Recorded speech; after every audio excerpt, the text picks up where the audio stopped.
everybody. I'm Palm Beach Gardens Mayor Rochelle Litt. And I'm Vice Mayor Chelsea Reed. And we're here today on behalf of the Literacy Coalition of Palm Beach County to read Amy Wu and the Patchwork Dragon. The book is written by Kat Zhang and illustrated by Charlene Chua.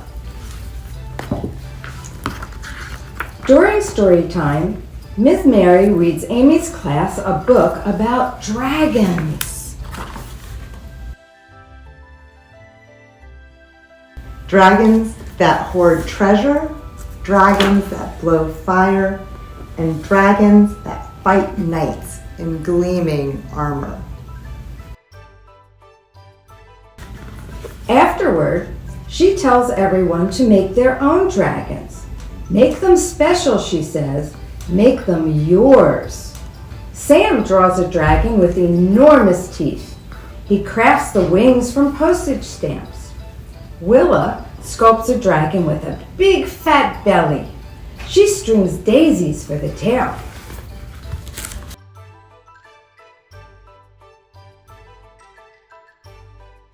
Amy paints a dragon with a long, thin body. It has horns like a stag and claws like an eagle. Are you sure that's a dragon? Asks Sam. It doesn't look like a dragon, adds Willa.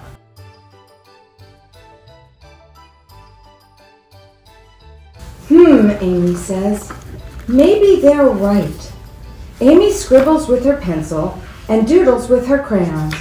She glues beads to the paper and some to her hair. Bits of dragons emerge. Dragons with shiny green scales. Dragons with leathery wings. They look great. They look just like the dragons in Miss Mary's book. But none of them work. None of them feel quite right. These dragons are not the dragons Amy wanted to make.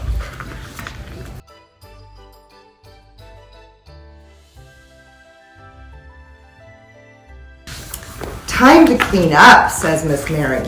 I'm not done, cries Amy. The rest of the class put their dragons on the show and tell table.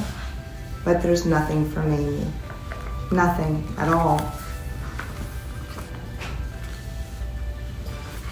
Willa and Sam come over after school, but Amy can't even smile. Oh dear, says Amy's grandma. Why the sad face?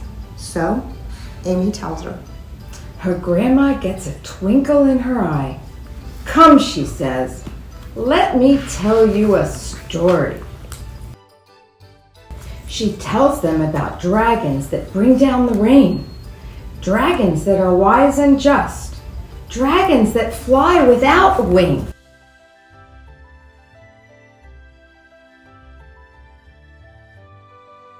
Amy runs to the attic. She remembers where she got the idea for the dragon. She pulls out something red and yellow, something with a big fat snout and golden horns. A dragon, gasps Sam and Willa. A dragon, agrees Amy. Amy's grandma puts on the costume's head and Amy puts on the tail. Together, they dance down the attic steps and roar through the house. Maybe you can bring it to school, says Sam.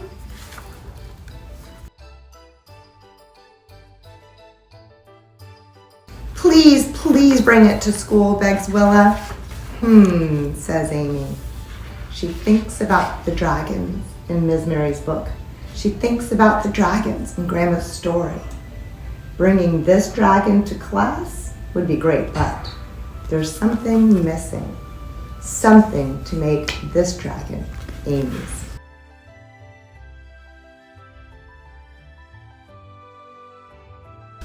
After Sam and Willa go home, Amy begins to plan. She shows her sketches to her family. Will you help me, she asks.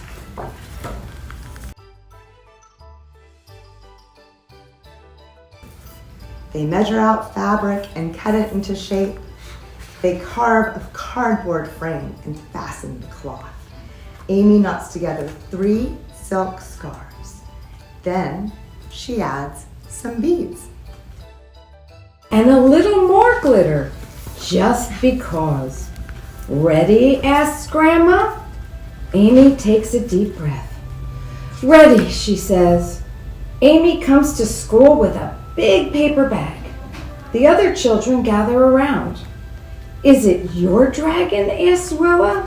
Show us, cries Sam.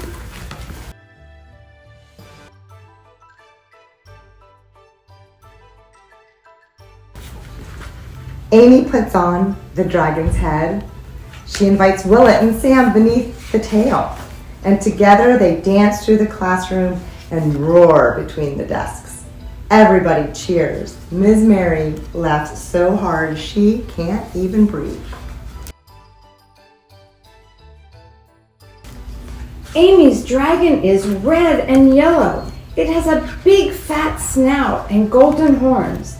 It has enormous green wings and a tail of 3 silk scarves and beads and glitter. Lots of glitter. It works splendidly. It feels just right.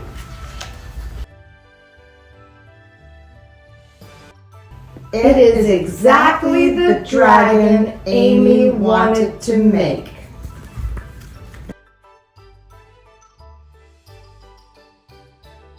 The end.